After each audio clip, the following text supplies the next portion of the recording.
Welcome to Education Insight. I'm Lacey Kendall.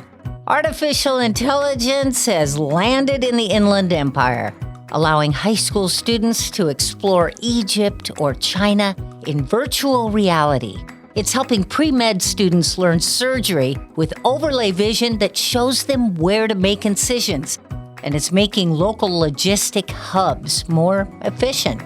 But two top experts in inland economics and inland education are warning that it comes with a price. Instructors at all grade levels worry that ChatGPT is actually completing your child's school report, and Amazon is talking about creating dark warehouses, where all employees are let go, robotic devices take over the heavy lifting, and they can save even more money by turning off all the lights. Are we prepared for all of this? On today's Education Insight, we focus on nothing but AI and our region. And you better sit down, because this story is one where local politicians and educators are working together to save the future and our jobs by getting in front of artificial intelligence. And the experts say the politicians out here aren't doing too bad. Dr. Johannes Moenius from the University of Redlands is an internationally respected expert on global economics and technology who has focused much of his work and teachings on the Inland Empire. We meet him later in the show. But first, we welcome Dr. Christian Shelton, a faculty member in the Computer Science and Engineering Department at the University of California Riverside, and author or co-author of over 65 scholarly works on artificial intelligence dating back to 2006. He is the lead contributor and member of R-Lair, a Riverside California lab of scholars all dedicated to research on artificial intelligence. Dr. Shelton, thanks for joining us today. Thank you very much. I'm pleased to be here. Could you describe the focus of your work on artificial intelligence? Certainly. As a faculty member at a research university, my focus is on, research and education. I focus in developing new methods, new ways of analyzing methods that are out there, new systems for artificial intelligence. And as an educator, I'm both in the classroom teaching students about methods and these sorts of things in artificial intelligence, and also as a mentor to graduate students, mentoring master's students and PhD students who will go out to, in turn, do their own research. In terms of the focus within AI, my focus is in machine learning, which is a branch that's related to a variety of things like statistics and neuroscience and data mining. It's trying to find patterns and maybe even predictive patterns in data. So those are my primary areas of work. Dr. Shelton, in preparing for this interview, it occurred to me that we are already using artificial intelligence and have been for some time to a degree that most of us are not even aware of. So could you describe some of the ways that artificial intelligence is already being used by everyone from children to seniors, and how it might be in the very near future? Sure. I think we need to define what is artificial intelligence before we can answer that question. And that's not a simple task. The idea of artificial intelligence is one that dates back centuries, if not millennia. It is a term that is, for human beings, communication. It's not something that's inherent, and therefore it doesn't have hard and fast boundaries, and it means different things to different people. Certainly, artificial intelligence in academics is different than artificial intelligence in product design, although they're largely aligned. It also has the curious component that if we define it as getting computers to do things we thought only humans could do, that once it achieves a success in a particular area, it's often then not seen as part of artificial intelligence because now, clearly computers can do that. And so therefore, that's not artificial intelligence. We know computers can do that. It also, of course, as you're building a machine to do things, you discover stuff along the way. Maybe you discover how to make your bearings better or different, designs for fuels and things like that, which gets spun off into their own industries. So it's difficult to say exactly what is and isn't artificial intelligence and what is maybe now spun off. But here are some examples I think people see in their everyday life that are either currently viewed as artificial intelligence or certainly were. So things like your texting autocomplete, those sorts of things, product and news recommendations that you might get either through, let's say, your online streaming services for video, or when you go to buy things online. Computer graphics in movies is often a lot of it generated through artificial intelligence techniques, especially for large crowd scenes or things like that. Phone systems, when you go to call up a phone system and you don't get a real live human being on the other side, but they ask you to please tell them your name and your phone number and things like this, and those are automatically recorded. Those are certainly systems that grew out of artificial intelligence. Banking fraud detection. So you probably have noticed, sometimes when you make an unusual charge to a credit card or a debit card, you're automatically informed. Those are detected with artificial intelligence techniques. And perhaps important for this area, a lot of the behind-the-scenes logistics planning is all done through artificial intelligence to figure out what might be needed where and when, and then how to get it there as efficiently as possible. Yeah. So those are some examples that may be familiar to many listeners. Let's talk about the biggest discussion that's going on in local education currently. Dr. Shelton, high schools and colleges are struggling with how to keep students from having AI take care of their homework. I know as a professor myself, suddenly about a month ago, all of the final papers that had to be written turned into final speeches. How would you have professors handle this new problem? Well, I'm not sure I'm in a position to say exactly how individual instructors should handle it, but I do have a few thoughts on it. Mm-hmm.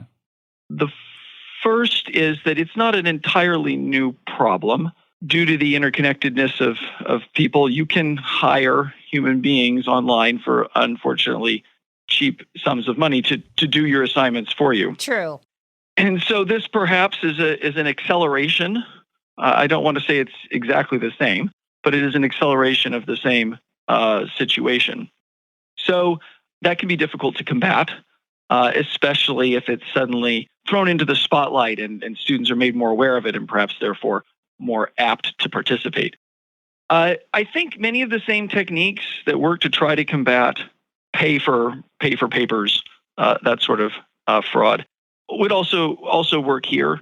Asking questions that require more than maybe a surface understanding, or for which a general answer provided on the history of the Roman Empire is not going to be specific enough or address the points made in the essay, so that someone who maybe wasn't participating in the course directly would have a harder time, answering well. Mm-hmm. There are systems that, check for commonalities among submitted essays, among submitted assignments and these sorts of things.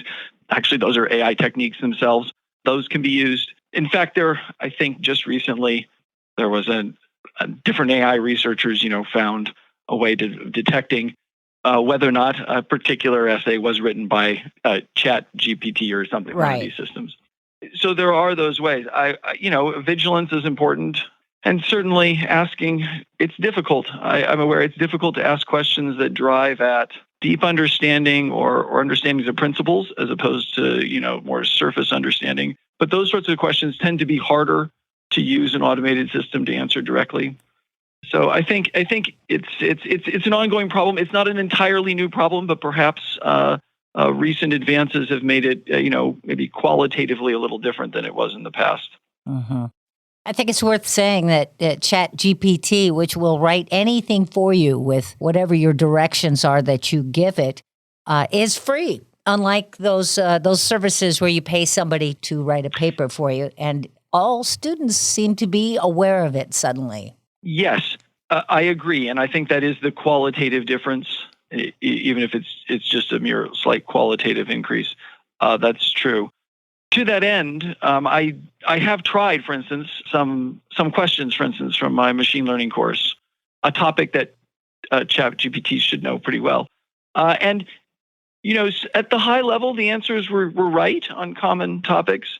It could not customize it well to the specifics of my course, even after querying it and asking it. And I needed to know some details about what was going on to be able to ask even the right questions of it to get out answers. One of the questions on an exam was I don't want to say it was a particularly insightful question, but required sort of an understanding of what was going on beyond the surface level. And actually asking that one, I got exactly the wrong answer. And it provided a reasoning, which you might see from a student who had sort of linked together various words, but not maybe fully understanding the sequence to get to the wrong conclusion. So, yeah, it's just like it might be difficult to give an online spelling test now due to spell checkers. Yes. It may be more difficult to do those things, and relying perhaps more on in-person exams of various forms, I think, can help combat this. But of course, there are certain topics that cannot be well tested in that way. You need to have projects and longer term things that maybe can't be tested in exams, and how to focus that sort of those diagnostics in a course, I think, is still up for debate in the education community. Yeah. If you just joined us, you're listening to Education Insight. Our guest is Dr. Christian Shelton, a faculty member in the Computer Science and Engineering Department of the University of California Riverside. We are talking today about artificial intelligence. So, Dr. Shelton, do you believe there are areas where we should be rethinking education at large in Southern California in order to help our students work with and in artificial intelligence instead of being replaced by it? Before you answer that, we need to take a quick break. We're speaking with Dr. Christian Shelton. He's a professor at the University of California Riverside and lead research contributor at R-Lair, an artificial intelligence think tank. More in a moment. This is Education Insight.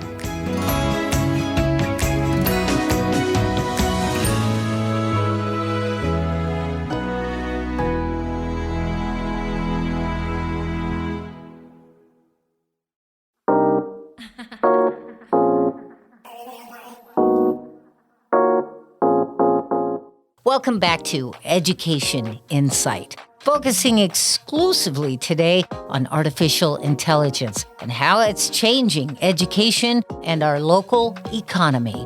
Our guest is Dr. Christian Shelton from UCR and the R-Lair think tank. Doctor, before the break, I asked if we should be rethinking local education in general so our students are properly prepared for job security. What are your thoughts on that? I mean, yes and no. I don't think there needs to be a drastic change or shift.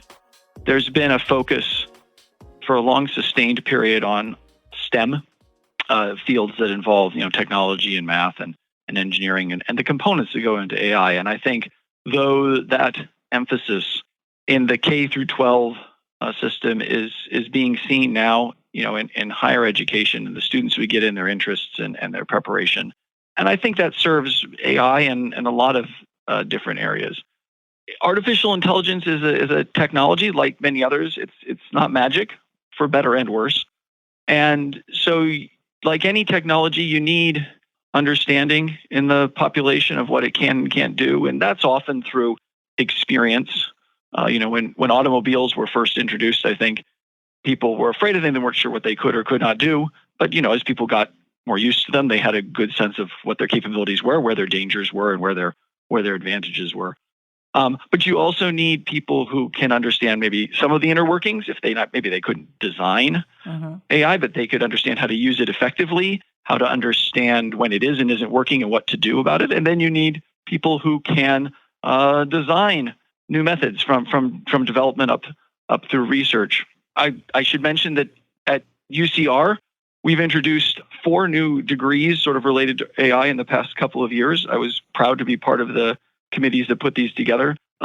2 in data science at the undergraduate level and at the master's level, and 2 in robotics, 1 at the undergraduate level and 1 at the master's level. And these are in response, I think, to students' demand and interest, and industry and employers and graduate schools' demand and interest. So, and I see, for instance, that Riverside Community College District has associate degrees in data analytics that dovetail well into these. So I think if I look around the Inland Empire and Southern California in general, I see the sorts of educational opportunities I think that will put us in good stead to work with and in AI. And on the other side, I see students coming out of K through 12 with an interest and a fire to understand it. And especially what I'm seeing is students who are interested in combining it with something else, AI and art, AI and public policy, these sorts of things, which I think is great. And those sorts of students will be able to drive things to new levels and come up with new creative uses and innovations within it. So I think we're in a good situation there. I don't know if there needs to be a drastic rethinking. I think there needs to be a continued emphasis or support, perhaps support for students who are interested in this, especially in the K through 12, so that we don't lose,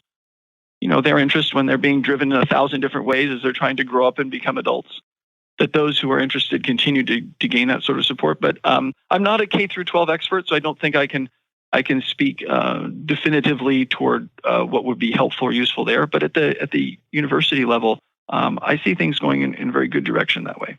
Is there anything that you find particularly promising as far as uses of artificial intelligence when it comes to education? Oh, certainly. I'm impressed weekly, at least, if not daily, by the advances of my colleagues. AI, I can just speak here at UC Riverside because I'm familiar most with the work of my colleagues here. We use AI to analyze genomes, maybe to understand regulatory pathways or other sorts of mechanisms in biology, to analyze MRI imaging, try to find correlations at least between brain functions and tasks being completed by the subjects. I'm personally involved in a number of projects to combine AI with science and engineering to help create manufacturing processes for quantum materials or other sorts of materials to try to understand how to easily optimize maybe the electric fields necessary to move systems in the right directions. I think these are all really exciting, and in these collaborations, we have collaborations with people from around the world, and that helps bring new ideas here and spread our ideas elsewhere. So, that's one of the things that gets me up in the morning. Yeah, is being able to participate in that academic and scholarly search for new knowledge. Doctor, I know that your specialty is computer science and education when it pertains to artificial intelligence. But let's talk for just a second about economics. When you think of inland Southern California, how do you envision the ultimate impact on our region, say, in the next 2 decades? The history of AI is fraught with people making poor predictions about what will happen even 5 to 10 years out. So asking about 20 years seems like I may very well cause my future self to at least chuckle, if not be horrified. Okay, let's make that in the next 5 years. Certainly, over the next 5 years. If I think about the current economics of the Inland Empire, it's built heavily, although certainly not exclusively, but heavily on the logistics industry. AI is a critical component of the logistics industry in the prediction of demands, in the optimization of plans for getting goods where they need to go. And I use the term goods very generally. And so I would expect that further advances in AI would only further accelerate those. The impact that would then have on the, let's say, day-to-day workers' experience mix of jobs in the Inland Empire is hard for me to predict as a non-economist, and I'm certainly not a labor economist. So that's hard for me to say, but I would think that the two would go hand in hand, and so certainly there would be some changes for that.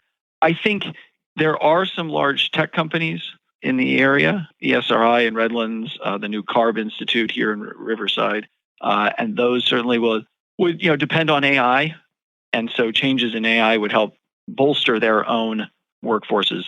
But again, if you look at even the visionaries in the field, they often made very poor predictions, even 5 years out, about what those exact changes would be. Mm-hmm. So perhaps I can predict change without predicting the type of change. All right. So, Dr. Shelton, we have local legislators, local educators that listen to Education Insight. What do you want those legislators to know about what is here, what is coming, and what they maybe should be doing to assist educators and industry to help keep this area economically productive?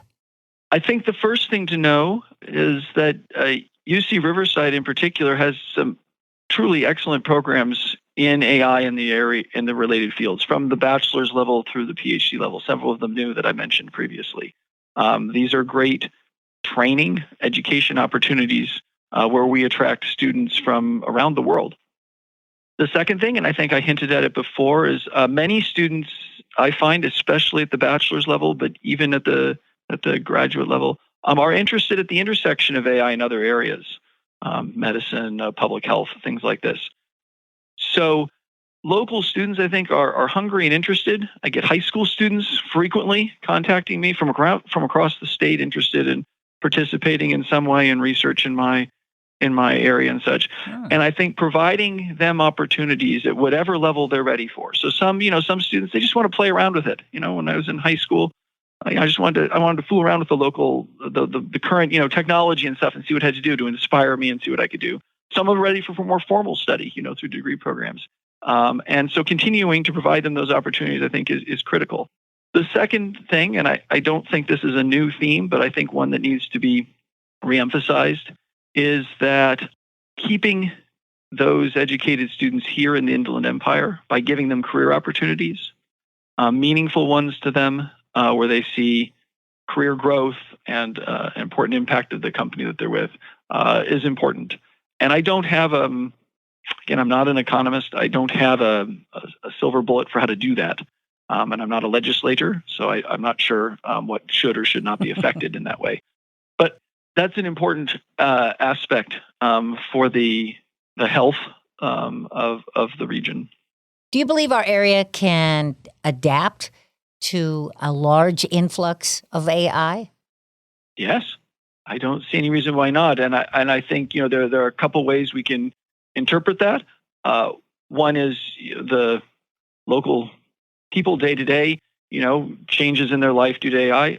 People, I think, have adapted very well to having predictive analytics, provide them with everything from ads to programs to watch to things to buy. More automation in the transportation industry will certainly come through, and people will see that in their everyday lives.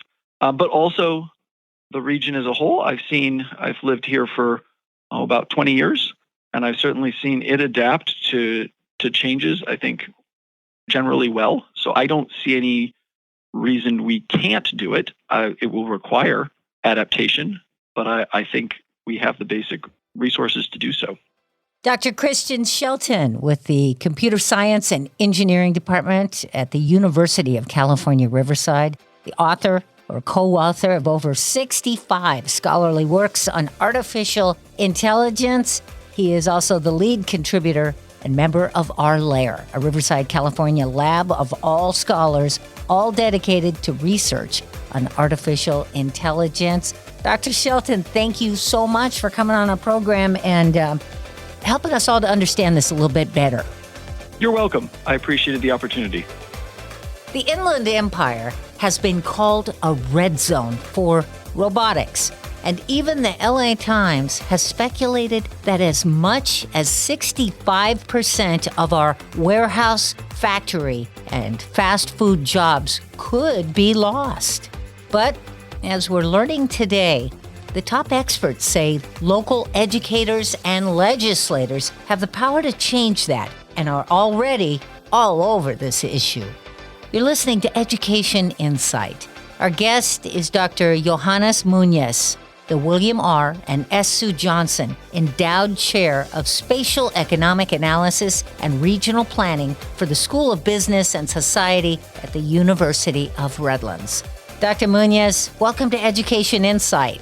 Thank you so much for inviting me. Could you start by briefly describing your work and your research on economics as it relates to artificial intelligence? So this research was really conducted within the Institute for Spatial Economic Analysis, or short IC, which I currently direct. And so we were interested in how, more generally, first automation would really affect different locations within the United States. And so because based on the types of jobs that exist in different locations, not every region will be affected the same way. So some may have more jobs susceptible to automations, and others may be less susceptible. And so the real big question was, how much would all the different locations be affected? And specifically, of course, how would the Inland Empire be affected? Because that's where we're located. And so since artificial intelligence, from all I can see right now, is going to be one of the main drivers of future automation. The two are not interchangeable, but artificial intelligence is definitely a very large driver of all the types of future automation that we expect to see. Doctor, you've spent a great deal of time studying the Inland Empire in particular and what's coming as far as artificial intelligence. So could you share with us what changes the region here around the Inland Empire that we're going to be facing as more artificial intelligence arrives? So technology is generally something that cannot be limited to region or rarely is. So in essence, we are all over the United States, and in the long run, at least in the free world, all over the world, face the same types of changes from artificial intelligence. However, the application of artificial intelligence, of course, depends on the type of consumer patterns, the type of jobs, and the types of activities that are happening or conducted in a certain region. For example, here in the Inland Empire, we have a lot of warehouses. We have a lot of logistics industry. We have a lot of office workers. And so the question really is not how artificial intelligence will specifically change the Inland Empire. The question is, what types of jobs are in the Inland Empire that are specifically susceptible to the types of automation that artificial intelligence supports? And so, of course, self-driving cars comes to mind right away, although I see self-driving cars a little bit further away, but I do expect self-driving trucks to arrive much faster, specifically when we think about long-distance trucking, because it's not so hard for an artificial intelligence to, once a truck is on the on-ramp for a highway, guide the truck all the way to even the East Coast from California, and then just go there from the on-ramp with a few stops in between at a gas station. So what I'm really seeing is that we have lots of industries here in the Inland Empire that are highly susceptible to the type of automation that needs artificial intelligence to, unfortunately, actually reduce job numbers in those areas. And so the sectors that I see most affected are, as I said, warehousing, office workers, all kinds of manual jobs. It will also affect, of course, consumers when they're shopping, when they go for dinner. There are now types of machines that can make your hamburgers, of course, fully automated. That doesn't require that much artificial intelligence, but the future here is really to have more and more of the consumers also influenced by the type of things that systems have already learned about you as a consumer. Just think about walking through an aisle in a supermarket. Right now, you look at the different types of displays that are all around you, correct? And so you say, oh, yeah, that may be okay, or that may be interesting, or I would like to try this one.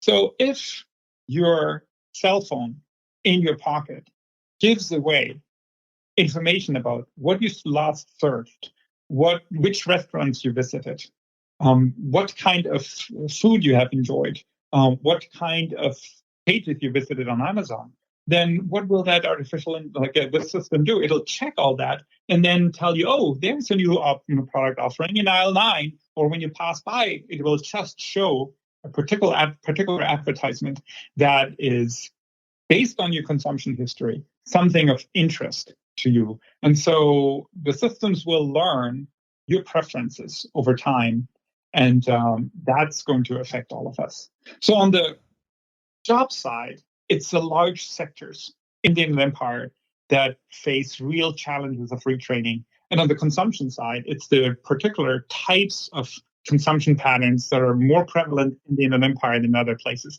that also make us more influenced by artificial intelligence. Although this may not necessarily lead to job reductions. It's just, the way we live. If you just joined us, you're listening to Education Insight. We're speaking with Dr. Johannes Moenius, the chair of Spatial Economic Analysis and Regional Planning for the School of Business and Society at the University of Redlands. More of our discussion on artificial intelligence in the Inland Empire in just a moment. This is Education Insight.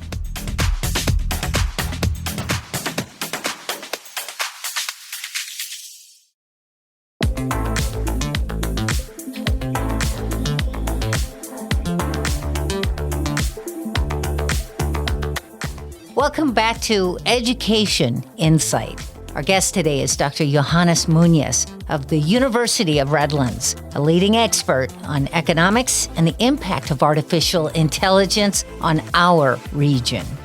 Dr. Moenius, you mentioned education, and when combined with augmented reality and virtual reality, can reposition workers for more futuristic jobs when they've just lost one. What would you say that schools in preparation need to be teaching right now in high school and in post-secondary? First of all, they need to actually be aware of what this new world will look like. And so there are two strains of necessary skills that we need to be teaching and getting familiarity with the kids. So, not everyone is a STEM kid. There are kids that love mathematics and others that really don't like it that much. So I just need to look. I have two kids. One is just like a math wizard and loves STEM, and the other one loves his friends. And so that's, of course, a little bit of a challenge then if you say everyone needs to be STEM or STEM trained. We need to make sure that every kid has an understanding of STEM and really has a basic and solid foundation. But there are other skills that are also necessary to really move ahead. And these are skills like creativity, the ability to evaluate beauty. There are skills like communication, social awareness, social competence. These are all things that are very necessary in the future. And so it's important that we understand that both need to be trained early on, but not everyone will be equally good at both of them. So what do then the schools, the high schools, need to teach? Well, first of all, they need to teach awareness of all that.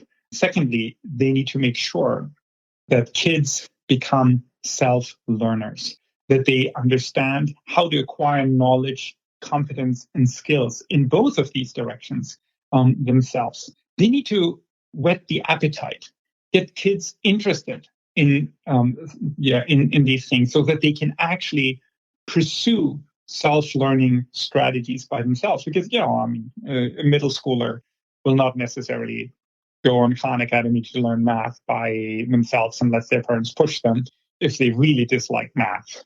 So whetting the appetite for some of the problems that there are is very important. But then in order to connect all that is get the kids not only the skill sets, but specifically all the access to the technology so that they can use things like virtual reality and augmented reality in a way that can improve their skill sets.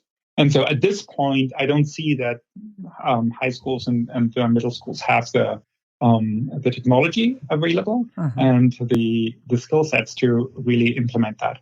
So, we have that discussion at our university, of course, as well now. There's this new artificial intelligence tool and hype about a program that's called ChatGPT that can write texts wonderfully. And so we have people that say, oh, we need to do away with all writing assignments. And then others say, no, we need to actually have some writing assignments and forbid the students to use it. Well, my position is that we need to make our students and our, whether it's middle schoolers, high schoolers, or university students, we need to make them as productive and as skillful as possible and enable them to do new and fascinating things in the future.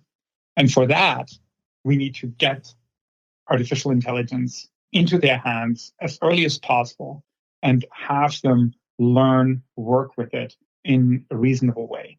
And so I think this needs to start in middle school, that we can't wait till the university to have that going. Otherwise, we will fall behind because other countries are already doing that. They already, other countries are there using, say, artificial intelligence for hyper-personalized education, specifically in mathematics and fields where some kids struggle and where this very personal way of educating them can yield enormous benefits. Yeah. As you most likely know, the Inland Empire has a much lower educational attainment rate compared to nearby metro areas like Los Angeles and Orange County, San Diego. My question, Doctor, concerns whether the new jobs that might use AI are going to require workers to upgrade their skills and get a college degree. And if I may, if so, what's an example of a job using AI that will require a college degree? And what are examples of AI that will not require elevating your degree?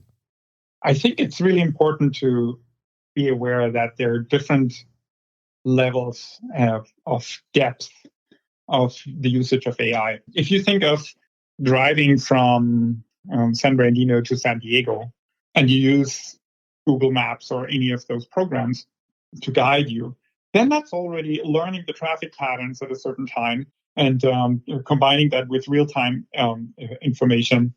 So that is a shallow use of artificial intelligence. And all of us use that. So if you say, oh, truck driving is now something that uses our artificial intelligence, yeah, but we would really call it a deep use of artificial intelligence if there's no truck driver anymore in the cabin in the front, and there's only 2 handfuls of sensors and 12 cameras or something like that. So if we think about now the usage of AI in general, every single one of us will need to be able to use it in order to be productive.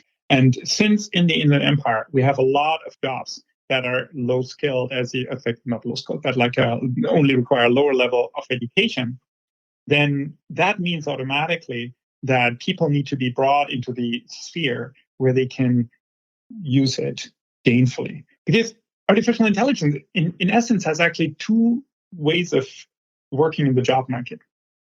One is that it'll simply replace jobs. Amazon is working on the dark warehouse. Just think of all the warehouses that we have. Yes. The dark warehouse means there is not a single worker anymore, and you can switch off the light because robots don't need any light. They can navigate in the dark with their sensors.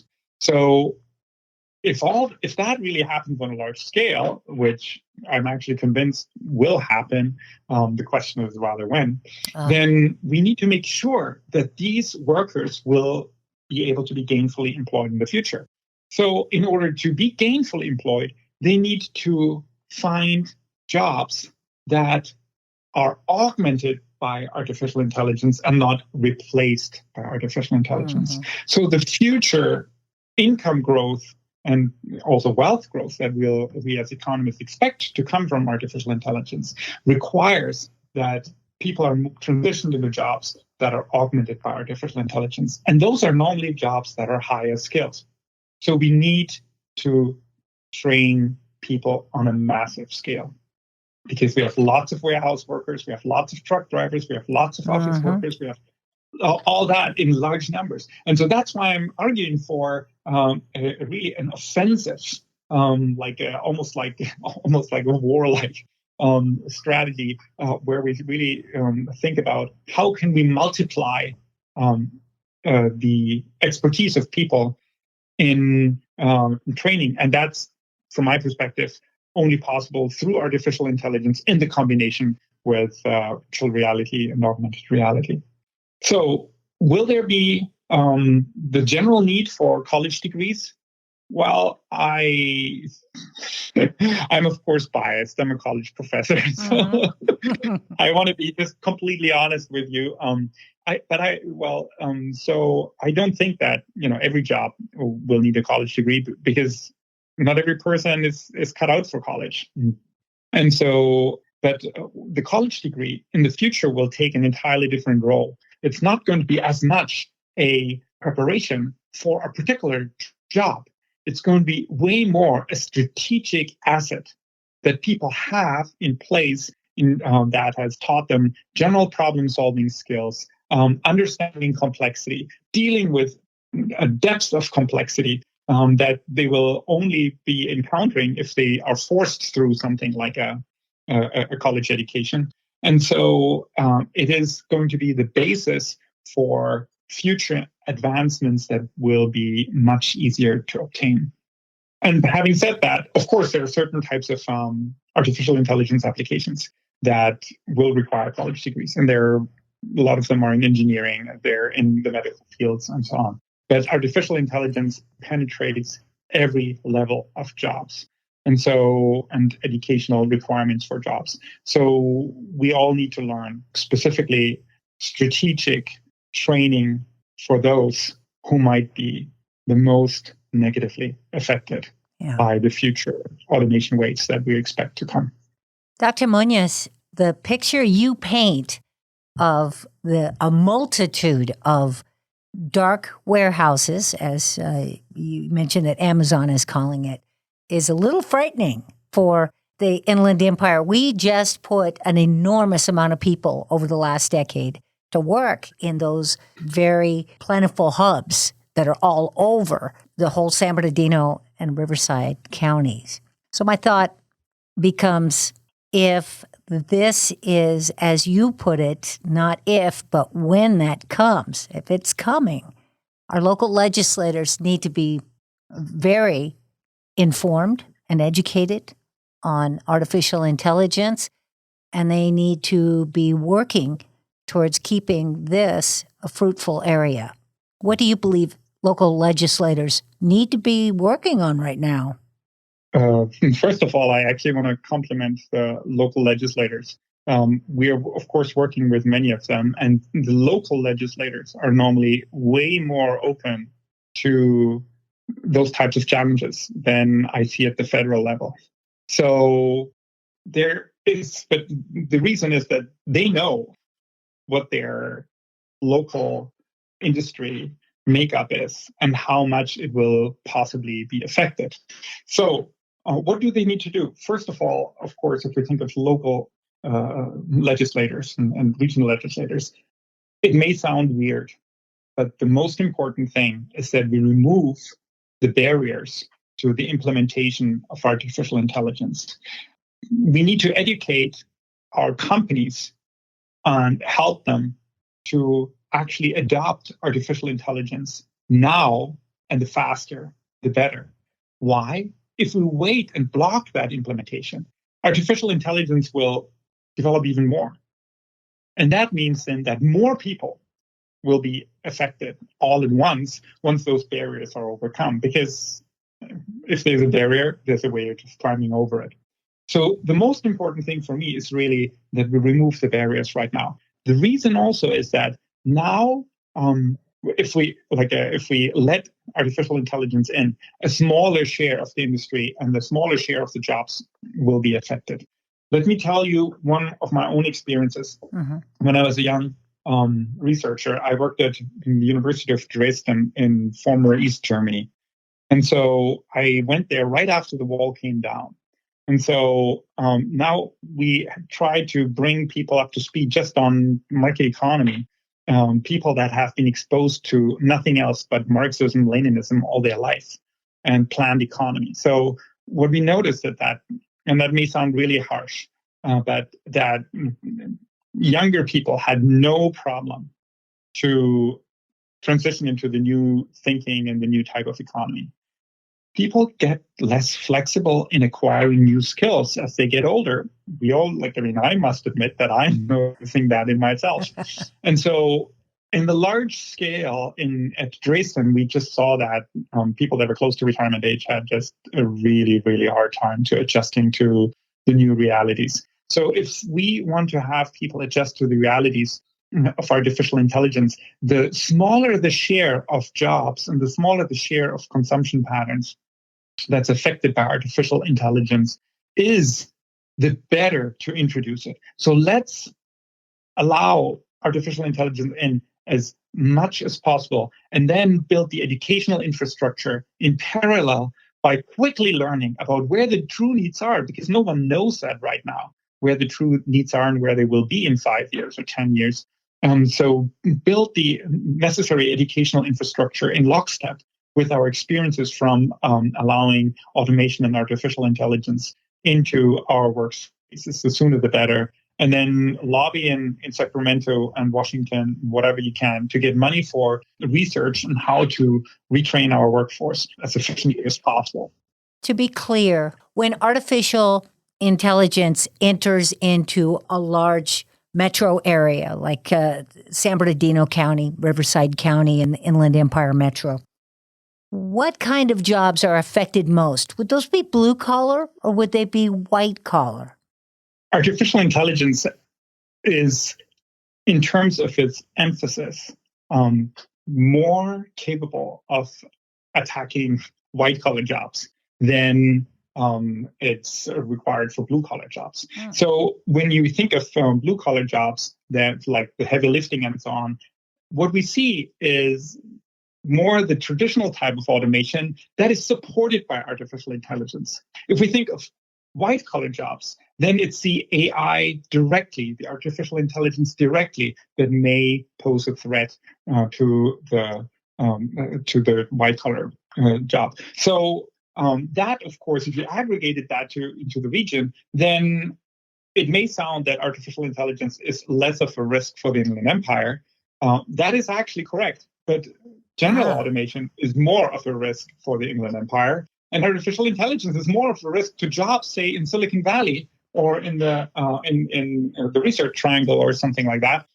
So artificial intelligence and the general type of automation have different spatial target groups, different cities, different groups of professions that they are more likely to supplement or also replace, whichever way it can go. So we need to be aware of that, but it also means there's going to be a little bit more equity here, because general automation will affect more the blue-collar jobs, and pure artificial intelligence will affect more the white-collar jobs. So interesting. Dr. Johannes Moenius, a professor and the William R. and S. Sue Johnson Endowed Chair of Spatial Economic Analysis and Regional Planning for the School of Business and Society at the University of Redlands, and one of California's, if not America's, greatest experts in economics and artificial intelligence. Dr. Moenius, thank you so much for taking the time from your second home in Germany to take a phone call from us and help us understand what is happening with artificial intelligence here in the Inland Empire. Thank you very much for having me. And that wraps up another edition of Education Insight. Thanks to our two guests today for joining us. We hope you'll join us for the next edition of Education Insight. I'm Lacey Kendall. Thanks for joining us.